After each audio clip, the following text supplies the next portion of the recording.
Hello दोस्तों, आज हम ये सीखने की कोशिश करेंगे कि जो सभी ग्रामीण डाक सेवक हैं उनको जो नए मोबाइल मिले हैं सैमसंग के गैलेक्सी A14, उन सभी मोबाइलों में या फिर किसी दूसरे मोबाइल में माइक्रो एटीएम को पहली बार किस तरह से लॉगिन किया जाता है।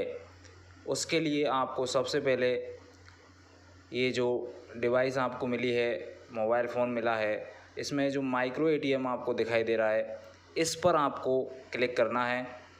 तो चलिए शुरू करते हैं। जैसे ही आप इस पर क्लिक करोगे कुछ इस तरह से विंडो आपके पास ओपन होगी। उसमें ये जो ऑप्शन आपको दिखाई दे रहे हैं, forget password, sign in with different user, register, तो इसमें जो लास्ट वाला ऑप्शन आपके पास है रजिस्टर, इस वाले ऑप्शन पर क्लिक करना है। जब भी हम फर्स्ट टाइम किसी नई मोबाइल में लॉगिन करते हैं या नए यूज़र को उस पुरानी मोबाइल में लॉगिन करते हैं तो सबसे पहले हमें रजिस्टर ही उसको करना होगा। जब तक वह रजिस्टर नहीं होगा तो वह पुराने आईडी पासवर्डों से भी लॉगिन नहीं कर पाएगा। यहाँ पर सभी को नए मोबाइल मिले हैं तो उनमें आपको पहली बार रजिस्ट्रेशन ज़रूरी है। तो चलिए शुरू करते हैं। सबसे पहले आपको रजिस्टर इस पर ऑप्शन पर क्लिक करना है और आपको एजेंट आईडी और मोबाइल नंबर दो ऑप्शन दिखाई देंगे। इस एजेंट आईडी वाले ऑप्शन पर आपको आपकी जो आईपीवी की माइक्रो एटीएम की आईडी जो आईपीवी ब्रांच के द्वारा दी गई है उस आईडी को, एजेंट आईडी को यहाँ पे डालना है। और ये जो मोबाइल नंबर है आपने एजेंट मैनेजमेंट सिस्टम में जो आईपीवी के द्वारा डलवाया है वह डालना है। यदि आपके पास ओटीपी आ जाती है तो आप उस ओटीपी को डालोगे। यदि ओटीपी नहीं आती है तो आप आईपीवी ब्रांच से संपर्क करके एएमएस में आप अपना मोबाइल नंबर अपडेट करवा सकते हैं। ये जो मोबाइल नंबर है ये आपका पर्सनल मोबाइल नंबर होगा, उसमें आपके पास ओटीपी आएगी। तो एजेंट आईडी हम इसमें डालते हैं, उसके बाद में हम अपना मोबाइल नंबर डालेंगे और फिर इसको लॉगिन करके देखेंगे, रजिस्टर करेंगे। सबसे पहले किस तरह से रजिस्ट्रेशन होगा, तो चलिए हम अपना एजेंट आईडी डाल देते हैं और अपना मोबाइल नंबर भी यहाँ पे हम टाइप करेंगे। इस तरह से हमने अपना एजेंट आईडी और अपना मोबाइल नंबर लिख दिया है। उसके बाद में ये सबमिट बटन आपको दिखाई दे रहा है, इस पर क्लिक करेंगे। सबमिट बटन पर क्लिक करने के बाद कुछ इस तरह से आपके पास ओटीपी दूसरे मोबाइल पर, या यदि इसी मोबाइल में आपके पास सिम लग रही है तो इसी मोबाइल पर आपका ओटीपी आ जाएगा और वह ओटीपी ऑटो फिल हो जाएगा। यदि दूसरे मोबाइल में आपकी सिम लगी हुई है तो उस पर ओटीपी आएगा, हमें उसको फिल करना होगा।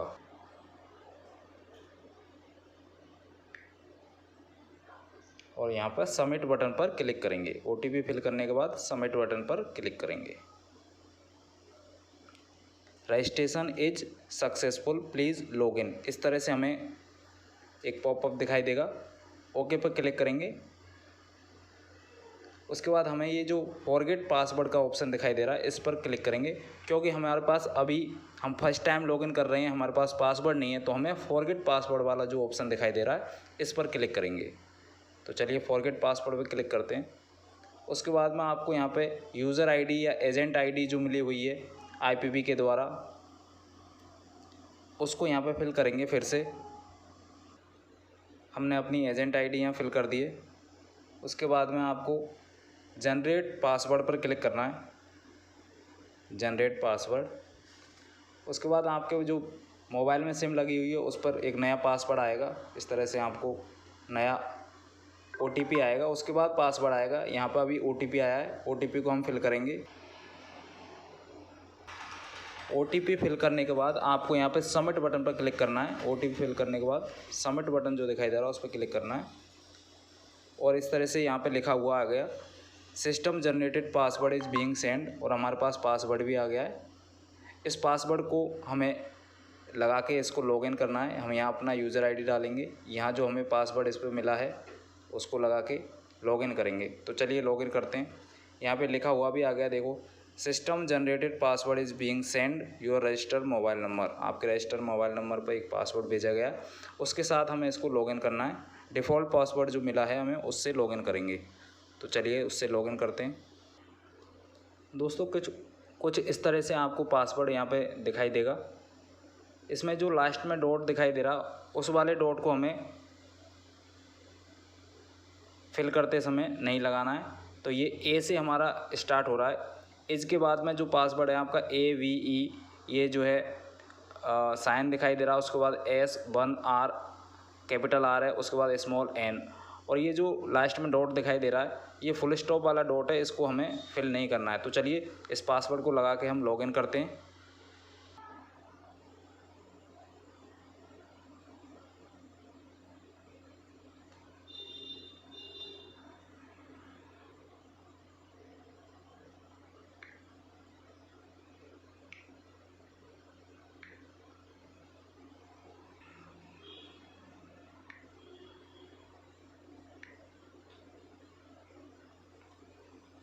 उसके बाद लॉगिन पर क्लिक करेंगे।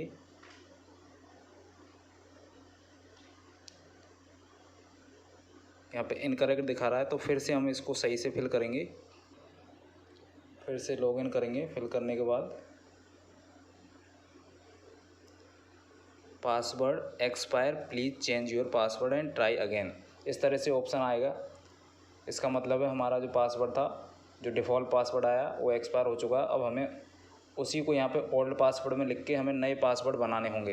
तो सबसे पहले उसी पासवर्ड को जो हमें मैसेज पे मिला है उसी को लिखेंगे यहाँ पे ओल्ड पासवर्ड में, और नया हम पासवर्ड बनाएंगे।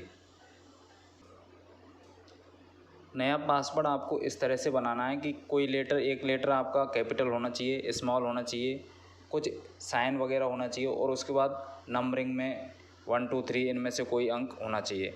जैसे एक तो अल्फ़ाबेट ले लिया आपने स्मॉल और कैपिटल में से, उसके बाद में कोई साइन ले लेंगे, जैसे @ ले लिया, या कोई भी साइन, इनमें से कोई भी साइन ले लेंगे। उसके बाद में नंबर लगाएंगे हम। इस तरह से कम 8 लेटर का जो है आपका पासवर्ड होना चाहिए। तो चलिए हम पासवर्ड बना लेते हैं। हमने यहाँ पे पासवर्ड फिल कर दिया है। उसके बाद में हम चेंज पासवर्ड पर क्लिक करेंगे। पासवर्ड चेंज सक्सेसफुली, इस तरह से आपको मैसेज आ जाएगा, आपका पासवर्ड सक्सेसफुली चेंज हो चुका है। अब हम नए पासवर्ड के साथ अपने माइक्रो ATM को लॉगिन कर सकते हैं। तो चलिए लॉगिन करके देखते हैं। हम अपनी ID लगाते हैं। ID पासवर्ड आप लगा दोगे, उसके बाद में लॉगिन पर क्लिक करेंगे।